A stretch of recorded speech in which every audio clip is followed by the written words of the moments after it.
I arrested my own mother-in-law. I don't regret it. Yesterday I arrived at the police station for my shift in the morning, without thinking about my mother-in-law at all. I got changed, had a cup of coffee, looked who I was going to be paired with, and when my partner and I walked out of the police station to go to the patrol car, I saw my mother-in-law. She did kind of come up to me, not close enough for a conversation but close enough so that I could hear her. She started to say something about my boyfriend and the money she needs. I saw her but I totally ignored her. I just walked past her without saying a word and went straight to the patrol car to start my shift.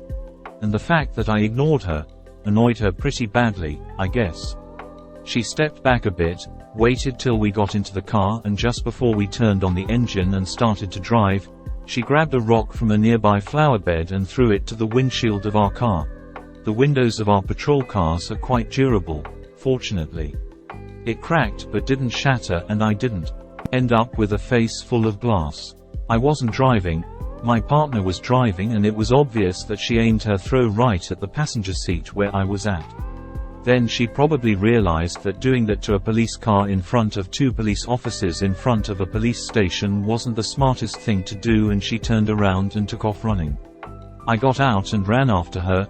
This pursuit wasn't very long. She only made it till the park that's not far from the police station when I caught her. And that's when she started to make the biggest scene I had ever seen. My mother-in-law had no intention of calmly letting me put handcuffs on her. Instead, she dropped to the ground and started to yell for help. Mind you, it was an early morning, but there were already quite a lot of people in the park.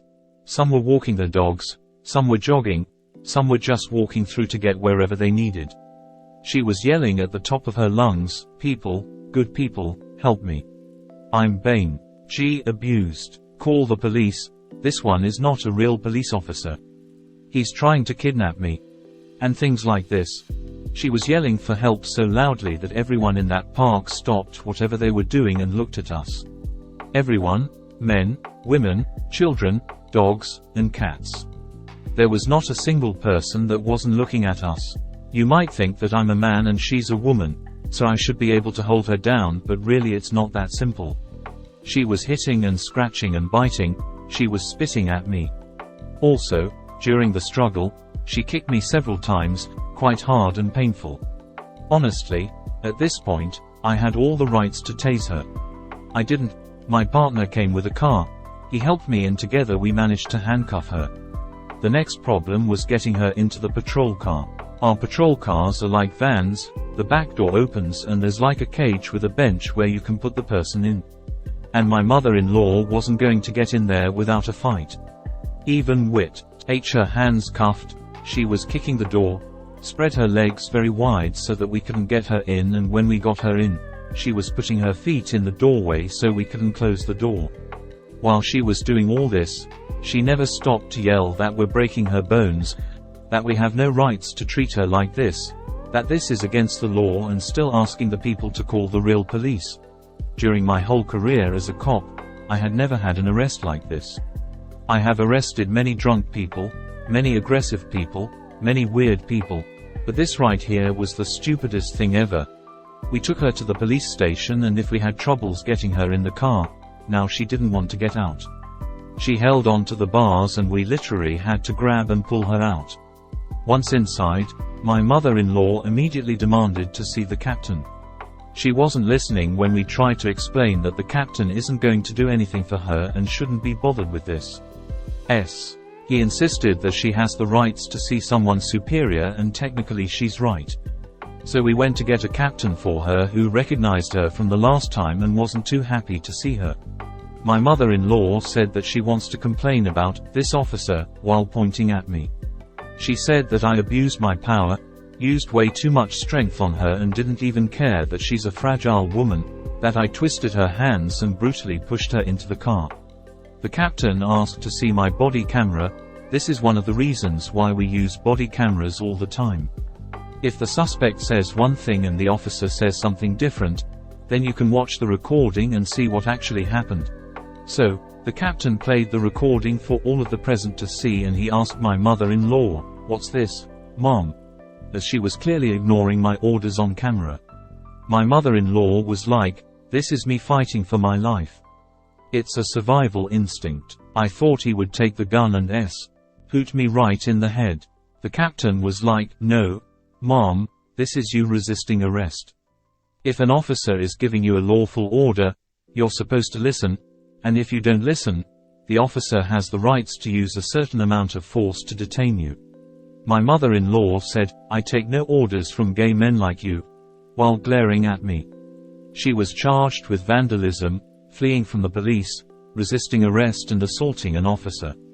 And just as she was going to be taken to jail, my mother-in-law suddenly started to complain that she's not feeling well. She said her heart hurts and she's dizzy and her blood pressure is too high and she wanted an ambulance. Everyone realized that she's faking, but just to be sure that we're not mistaking and she doesn't die when arriving at the jail, we called an ambulance.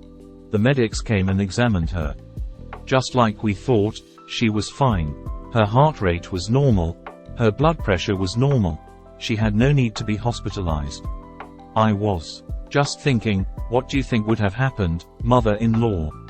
The charges don't disappear just because the person is taken to hospital.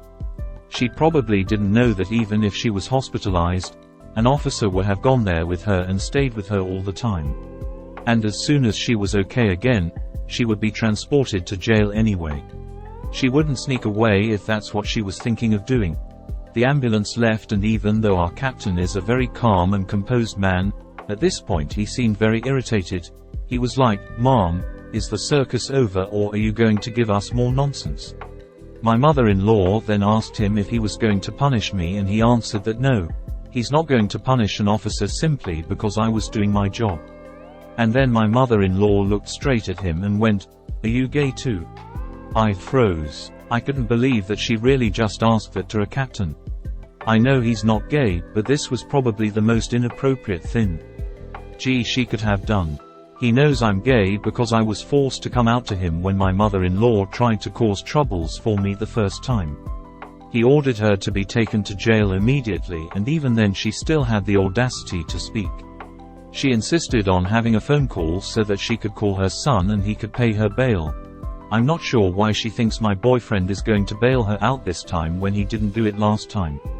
I called him first and I told him that his mother is arrested, and he seemed quite delighted as he's so tired of her. The captain offered my boyfriend to come to the station and see the recording if he wants, but we really don't want to show ourselves as a gay couple more than absolutely necessary. My mother-in-law did call my boyfriend and he refused to bail her out, so she'll have to stay in the cell till her trial. Since she already has a record, I'll be surprised if she's not given jail time this time.